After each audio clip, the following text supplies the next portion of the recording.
Chapter 4 of Out from the Heart by James Allen. This recording is in the public domain.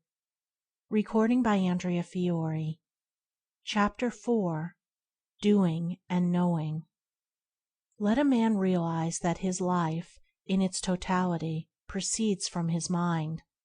Let him realize that the mind is a combination of habits, which he can, by patient effort, modify to any extent, and over which he can thus gain complete ascendancy, mastery, and control. At once he will have obtained possession of the key which shall open the door to his complete emancipation.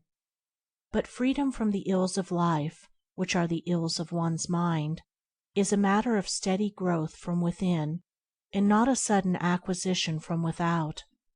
Hourly and daily must the mind be trained to think stainless thoughts, and adapt right and dispassionate attitudes under those circumstances in which it is prone to fall into wrong and passion. Like the patient sculptor upon his marble, the aspirant to the right life must gradually work upon the crude material of his mind until he has wrought out of it the ideal of his holiest dreams. In working towards such supreme accomplishment, it is necessary to begin at the lowest and easiest steps, and proceed by natural, progressive stages to the higher and more difficult. The law of growth, progress, evolution, and unfoldment, by gradual and ever ascending stages, is absolute in every department of life, and in every human accomplishment. Where it is ignored, total failure will result. In acquiring education, in learning a trade, or in pursuing a business, this law is fully recognized and minutely obeyed by all. But in acquiring virtue, in learning truth, and in pursuing the right conduct and knowledge of life, it is unrecognized and disobeyed by nearly all.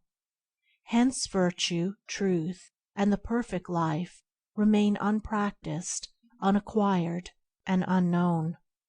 It is a common error to suppose that the higher life is a matter of reading and the adoption of theological or metaphysical hypotheses, and that the spiritual principles can be understood by this method.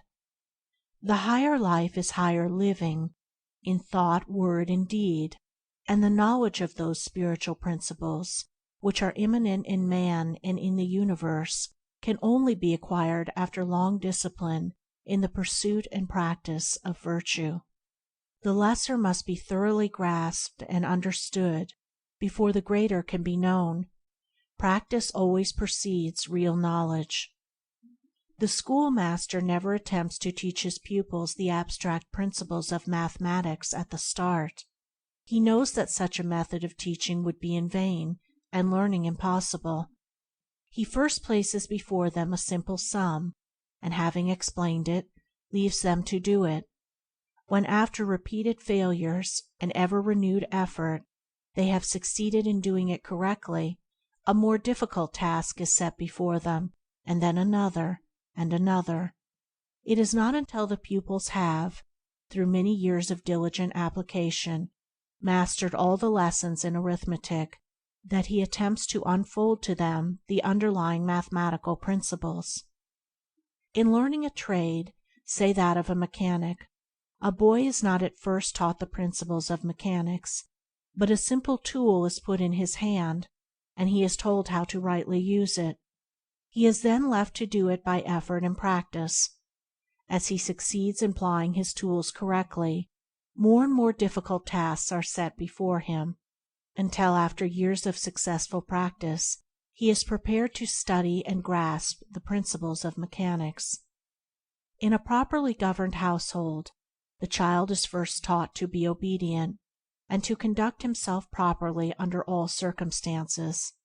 The child is not even told why he must do this, but is commanded to do it. Only after he has far succeeded in doing what is right and proper is he told why he should do it. No father would attempt to teach his child the principles of ethics before extracting from him the practice of family duty and social virtue. Thus practice ever precedes knowledge, even in the ordinary things of the world, and in spiritual things, in the living of the higher life, this law is rigid in its demands.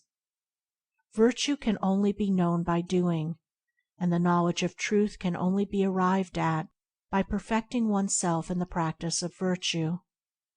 To be complete in the practice and acquisition of virtue is to be complete in the knowledge of truth. Truth can only be arrived at by daily and hourly doing the lessons of virtue, beginning with the simplest and passing on to the more difficult. A child patiently and obediently learns his lessons at school by constantly practicing and ever exerting himself until all failures and difficulties are surmounted. Likewise does the child of truth, undaunted by failure and made stronger by difficulties, apply himself to right doing in thought and action. As he succeeds in acquiring virtue, his mind unfolds itself in the knowledge of truth, and it is a knowledge in which he can securely rest. Chapter 4. Recording by Andrea Fiore.